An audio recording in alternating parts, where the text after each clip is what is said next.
Olá a todos, meu nome é Ludmila Crepaldi, eu faço doutorado em Ciência e Tecnologia de Alimentos pela Universidade Federal de Viçosa, com ênfase em análise sensorial de alimentos, orientada pela professora Valéria Menin. E hoje eu vou apresentar para vocês o meu trabalho do mestrado, que também foi realizado sob orientação da professora Valéria, que tratou sobre a integralização das metodologias Perfil Descritivo Otimizado, PDO, e a dominância temporal de sensações, o TDS. Essa pesquisa que eu vou apresentar para vocês hoje encontra-se publicada desde o início do ano de 2021 na revista Journal of Sensory Studies. Como nós sabemos, dentre as metodologias sensoriais, existem algumas que se destacam como metodologias rápidas de execução. Vou falar aqui um pouco para vocês, das quais as duas que eu trabalhei no mestrado, né? A primeira delas, o PDO, que foi uma metodologia desenvolvida e validada pelo grupo de pesquisa coordenado pela professora Valéria em 2012, e ela apresenta uma redução de 50% no tempo de execução, com resultados quali e quantitativos comparáveis, por exemplo, ao perfil convencional. Considerando o viés de tempo durante a avaliação, nós temos, então, a outra metodologia com a qual eu trabalhei, que é a TDS, que é a Dominância Temporal de Sensações, que ela foi proposta em 2009, mas aprimorada em 2015, quando ela foi considerada, então, um método multiatributo que permite a explicação da interação e a ordem dos atributos dominantes no paladar dos avaliadores, e ela apresenta apenas resultados qualitativos. Nesse contexto, o objetivo foi integrar essas duas metodologias, buscando, então, a redução do tempo necessário para obter uma caracterização sensorial mais completa e concisa, né? Para verificar essa integralização, nós utilizamos a matriz alimentar, que foram bebidas de uva, com diferentes concentrações de sacarose e proporções de água e suco do concentrado de uva utilizado. As bebidas, elas foram avaliadas de acordo com a metodologia PDO e TDS. A primeira metodologia foi a PDO.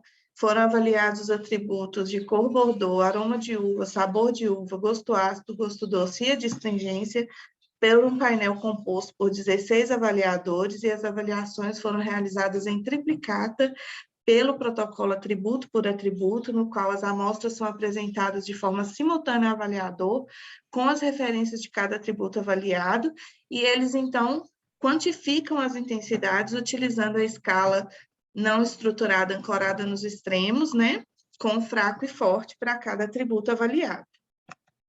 Quanto à metodologia TDS, não é possível avaliar a cor no decorrer do tempo, né? Então, eles tiveram um tempo de 45 segundos para fazer a avaliação. Aqui está um exemplo da interface do software utilizado durante essa avaliação. O mesmo painel composto por 16 avaliadores realizou também em triplicata. A diferença é que no TDS as amostras são apresentadas de forma monádica, né? Então, no decorrer desses 45 segundos, os avaliadores, eles têm, então, que selecionar os atributos que eles consideram dominantes no seu paladar, certo? Após esse tempo decorrido, então, nós fizemos o compilado dos resultados, né? E só a título de discussão aqui para a gente poder exemplificar, nós temos aqui, por exemplo, que a gente conseguiu observar que as metodologias, elas se integram a partir da complementariedade desses resultados obtidos em cada uma delas. Porque, por exemplo, a bebida B16, os mesmos atributos que tiveram maiores intensidades na caracterização PDO, eles também foram observados como dominantes ao paladar na metodologia TDS. Mas a TDS permitiu com que a gente avaliasse qual a ordem da dominância desses atributos. Então, a gente conseguiu perceber em qual tempo que cada um deles predominou no paladar do indivíduo. Ainda dando como exemplo, aqui a outra bebida, a C36, que o perfil dessa bebida, se fosse definida apenas pelo PDO, ficaria um perfil incompleto. Por quê? Todos os atributos receberam alguma intensidade de atributo, né? Todos os atributos receberam alguma intensidade de avaliação. Mas só com o TDS a gente conseguiu, então, perceber quais são os atributos que realmente tiveram significativa dominância no paladar dos avaliadores, que nesse caso foi o sabor de uva e o gosto doce, né? Então, com isso, a gente conseguiu concluir que as diferenças entre as intensidades em uma análise descritiva pontual, como a PDO, e as percepções da dominância temporal com a metodologia TDS, ela é justificada quando a gente observa que nem sempre os atributos mais intensos são aqueles que dominam realmente o paladar quando o alimento é ingerido, ou seja, ao longo do tempo, né? Que é mais próximo da nossa realidade. Então, assim, a integralização entre essas duas metodologias permitiu a identificação, sim, de um perfil sensorial mais completo, com uma caracterização mais concisa, né, com essas diferentes abordagens.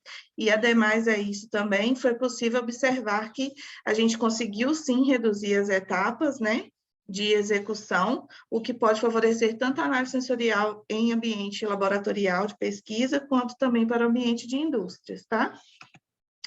Caso vocês tenham interesse em saber mais sobre essa pesquisa, deixo aqui o meu contato, o link para a dissertação e do artigo publicado. Agradeço muito, muito obrigada.